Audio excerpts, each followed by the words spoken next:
Obrigado, Sr. Presidente. Quero igualmente começar por cumprimentar os Srs. Professores Pedro Bacelar Vasconcelos e o Sr. Professor Reis Novaes e agradecer a exposição que aqui nos deixaram, que julgo que são de relevar, não só do ponto de vista da conclusão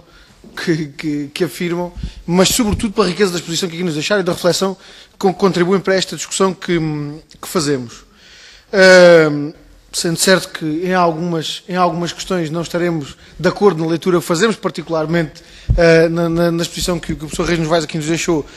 quanto à consideração da existência de um direito a adotar como entroncando no direito constitucional de constituição da família, porque desse ponto de vista temos uma perspectiva diferente e, portanto, entendemos que, de facto, a pretensão de adotar será sempre uma pretensão instrumental de um direito a garantir, ou melhor, de uma responsabilidade que o Estado tem de garantir o direito à família, que eventualmente os menores tenham, relativamente ao qual se vejam limitados por circunstâncias diversas da vida e, portanto, entendemos nós que esse direito a ter uma família, que é de reconhecer e que é de garantir e cuja concretização é a responsabilidade do Estado de garantir, entendemos nós que tem como decorrência uma pretensão instrumental que, obviamente, se satisfaz com o processo depois, que é um processo depois administrativo e de verificação de condições em concreto, para se perceber que se em cada caso concreto, quem pretende adotar preenche ou não aqueles requisitos que são essenciais para garantir o direito a ter uma família que é reconhecida àquele menor. E, portanto, ainda que discordando em relação a essa perspectiva, que será eventualmente uma discussão que não é meramente técnico-jurídica, é uma discussão também política e obviamente tem na sua essência também aquilo que são diferentes perspectivas político-ideológicas, ainda assim julgamos que estas duas posições que aqui nos deixaram são muito enriquecedoras da discussão que temos que fazer. E as questões já foram suficientemente colocadas, algumas das questões que gostaríamos de colocar já foram colocadas em intervenções anteriores e, portanto, vou eximir-me a repetir essas mesmas questões. Queria apenas fazer uma observação e colocar uma questão. Foi uma observação de inteira concordância relativamente àquilo que é a necessidade afirmada pelo professor Reis Novaes, exclusivamente, relativamente à inteira necessidade e urgência de discussão aprofundada relativamente àquilo que é hoje o enquadramento jurídico do Instituto da Adoção em relação àquilo que são as suas insuficiências face às necessidades que hoje se colocam e da necessidade e da vantagem do enquadramento destas questões também nesse âmbito. E, portanto, essa tem sido uma questão em que temos insistido muito e, portanto, queria deixar esta observação de inteira concordância.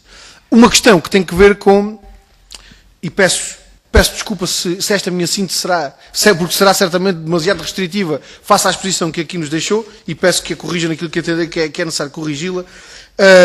mas face àquilo que identificou como um preconceito social de natureza homofóbica, que poderia ser aventada como um argumento a justificar a não existência de uma inconstitucionalidade pela via da distinção. Pela via da distinção entre casais de pessoas do mesmo sexo e pessoas de sexo diferente. E a questão que queria colocar-lhe é, porque acabei por não perceber bem, se entende que esse é um argumento que deve ficar plasmado na letra da lei, se é um argumento que, do ponto de vista da afirmação política, deve ser utilizado para que, na interpretação das normas em concreto, esse possa ser um dado a mobilizar pelo intérprete para a correta aplicação da lei e, portanto, numa ou noutra solução, como é que entende que isto se devia fazer? Porque, julgo que compreende bem que carreou esse argumento como um argumento que afasta a existência de uma eventual inconstitucionalidade, como é que depois na prática entende que ele deve ser concretizado do ponto de vista deste processo legislativo, porque julgo que essa também é uma opinião que temos vantagem em recolher, tendo em conta o processo legislativo que temos em curso e, obviamente, a intenção que julgo que será uma intenção partilhada por todos os senhores deputados, independentemente da perspectiva política que tenham sobre esta questão, a intenção de produzir uma lei que, do ponto de vista jurídico, não levante problemas de inconstitucionalidade ou até problemas do ponto de vista da sua interpretação e da sua aplicação concreta. E, portanto, era esta a questão que deixava. O Sr. Torres Oliveira tem ainda uma pergunta, é? Sim, queria só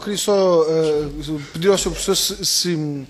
naquela questão que lhe coloquei relativamente à concretização, como é que acha que Se acha, do ponto de vista normativo, é preciso ficar essa distinção? Ou só basta, do ponto de vista político, essa referência? Objetivos fica